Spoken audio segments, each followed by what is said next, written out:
नमस्कार, आप सभी शिक्षार्थियों का मेरे इस YouTube चैनल पर स्वागत है। वीडियो शुरू करने से पहले मैं आप सभी सब्सक्राइबर्स को धन्यवाद कहना चाहूँगी, क्योंकि आपके सहयोग द्वारा ही मुझे आगे बढ़ते रहने की प्रेरणा मिलती है। अपने वादे के मुताबिक मैं संख्यावाची शब्द की अगली कड़ी लेकर उपस्थित हुई हूँ। आशा है आपको ये वीडियो भी उतनी ही पसंद आएगी जितनी कि इसके पिछली कड़ियों के वीडियो।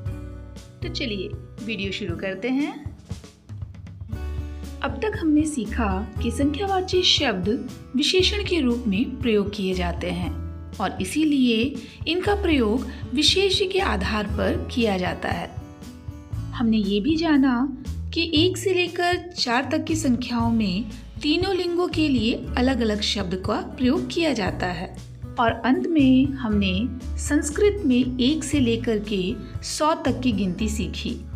1000, 10,000, लाख, 10 लाख, करोड़ को संस्कृत में क्या कहते हैं वो भी हमने पिछले वीडियो में सीख ही लिया है। तो इस वीडियो में हम क्या सीखने वाले हैं? जी हाँ, इस वीडियो में हम संख्यावाची शब्दों का प्रयोग विभक्ति के रूप में कैसे किया जाता है ये सीखने वाले हैं। विभक्ति, पहले जानते हैं कि विभक्ति किसे कहते हैं। हिंदी में हम जिसे कारक के रूप में पढ़ते हैं, दरअसल संस्कृत में उसे ही विभक्ति के रूप में समझा जाता है। कारक की तरह विभक्ति की संख्या भी 8 होती है, परंतु संबोधन का प्रयोग सामान्यतया न के बराबर होने के कारण उसका प्रयोग कम ही किया जाता है और कुछ चुनिंदा जगहों पर ही किया जाता है। प्रथमा विभक्ति अर्थात कर्ता कारक, द्वितीय विभक्ति अर्थात कर्म कारक, तृतीय विभक्ति अर्थात कर्ण कारक, चतुर्थी विभक्ति अर्थात संप्रदान कारक, पंचमी विभक्ति अर्थात अपादान कारक, षष्ठी विभक्ति अर्थात संबंध कारक, सप्तमी विभक्ति अर्थात अधिकरण कारक और संबोधन को संबोधन ही कहा जाता है। संख्यावाची शब्दों में संबोधन का प्रयोग नहीं होता क्योंकि संख्या द्वारा हम किसी को संबोधित नहीं करते। सबसे पहले संख्या 1 का शब्द रूप किस प्रकार से प्रयोग किया जाता है वो देखते हैं। सामान्यतया सभी शब्द रूप तीनों वचनों में चलते हैं, परंतु संख्या 1 एक वचन का बोध कराता है, इसलिए इसमें द्विवचन और बहुवचन में शब्द रूप नहीं लिखेंगे। उसी के स्थान पर संख्या 1 का प्रयोग पुल्लिंग में, स्त्रीलिंग में और नपुंसक लिंग में कैसे करेंगे वो सीखेंगे। प्रथमा विभक्ति एक, एका, एकम अर्थात एक ने। द्वितीय विभक्ति एकम, एकाम, एकम अर्थात एक को। तृतीय विभक्ति एकेन, एकया, एकेन अर्थात एक से। चतुर्थी विभक्ति एकस्मै, एकस्य, एकस्मै अर्थात एक के लिए।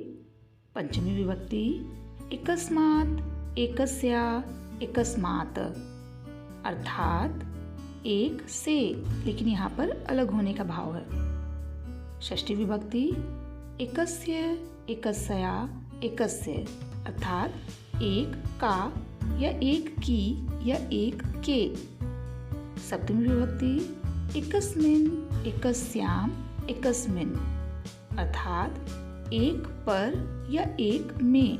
संख्या 2, क्योंकि संख्या 2 द्विवचन का बोध कराता है, इसलिए इसका शब्द रूप केवल द्विवचन के रूप में ही चलेगा, ना ही एक वचन और ना ही बहुवचन का प्रयोग इसमें होगा, बल्कि स्त्रीलिंग, पुल्लिंग एवं नपुंसक लिंग में इसके अलग अलग शब्द प्रयोग किए जाएंगे। प्रथमा विभक्ति द्वौ, द्वे, द्वे अर्थात दो ने। तृतीय विभक्ति द्वौ, द्वे, द्वे अर्थात दो को। तृतीय विभक्ति द्वाभ्याम, द्वाभ्याम, द्वाभ्याम अर्थात दो से। चतुर्थी विभक्ति द्वाभ्याम, द्वाभ्याम, द्वाभ्याम अर्थात दो के लिए। पंचमी विभक्ति द्वाभ्याम, द्वाभ्याम द्वाभ्याम अर्थात दो से। षष्ठी विभक्ति द्वयो द्वयो द्वयो अर्थात दो का, दो के या दो की। सप्तमी विभक्ति द्वयो द्वयो द्वयो अर्थात दो में या दो पर। मुझे ऐसा लगता है कि दो शब्द का शब्द रूप सबसे ज़्यादा सरल है। आप मुझे कमेंट करके बताइएगा कि आपको सबसे ज़्यादा सरल किसका शब्द रूप लगा। संख्या 3। संख्या 3 बहुवचन का बोध कराता है, इसलिए इसका शब्द रूप एकवचन एवं द्विवचन में न होकर के केवल बहुवचन में होगा, परंतु पुल्लिंग, स्त्रीलिंग, नपुंसकलिंग में अलग अलग शब्दों का प्रयोग होगा। प्रथमा विभक्ति त्रय तिस्त त्रीणि अर्थात तीन ने। द्वितीय विभक्ति त्रिन त्रिस्त त्रीणि अर्थात तीन को। तृतीय विभक्ति त्रिभि त्रिश्रिभि त्रिभि अर्थात तीन से। चतुर्थी विभक्ति त्रिभ्य तिसृभ्य त्रिभ्य अर्थात तीन के लिए।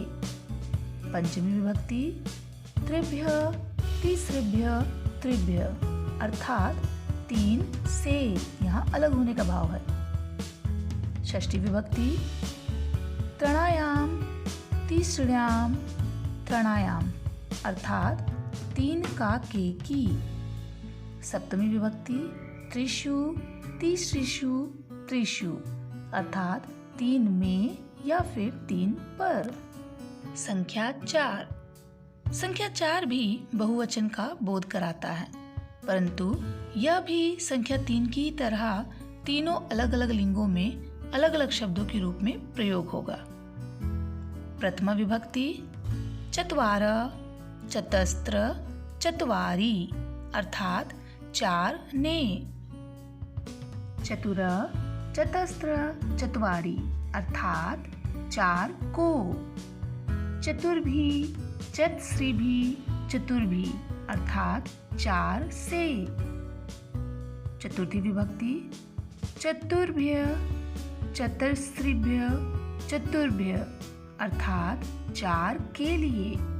पंचमी विभक्ति चतुर्भ्य चतस्रिभ्य चतुर्भ्य अर्थात पाँच से, यहाँ अलग होने का भाव होगा। षष्ठी विभक्ति चतुर्नाम चतुर्णाम चतुर्नाम अर्थात चार का, चार के, चार की। सप्तमी विभक्ति चतुर्षु चतुर्षु चतुर्षु अर्थात चार में या चार पर। संख्या 5। क्योंकि संख्या 5 भी बहुवचन का बोध कराता है, अर्थात इसका प्रयोग भी बहुवचन में ही होगा। सभी शब्द रूप पुल्लिंग, स्त्रीलिंग और नपुंसकलिंग में समान होंगे, अर्थात जो शब्द रूप पुल्लिंग में चलेगा वही स्त्रीलिंग में भी और वही नपुंसकलिंग में, और ऐसा 5 से आगे सभी संख्याओं के लिए होगा। मैं तो चाहती थी कि संख्या 5 एवं उसके आगे के शब्द रूप भी इसी वीडियो में बता पाऊँ, लेकिन वीडियो बहुत ज़्यादा लंबा हो जाएगा, इसलिए आगे की जानकारी के लिए आगे की वीडियो में मिलते हैं। वीडियो देखने के लिए आप सभी का धन्यवाद।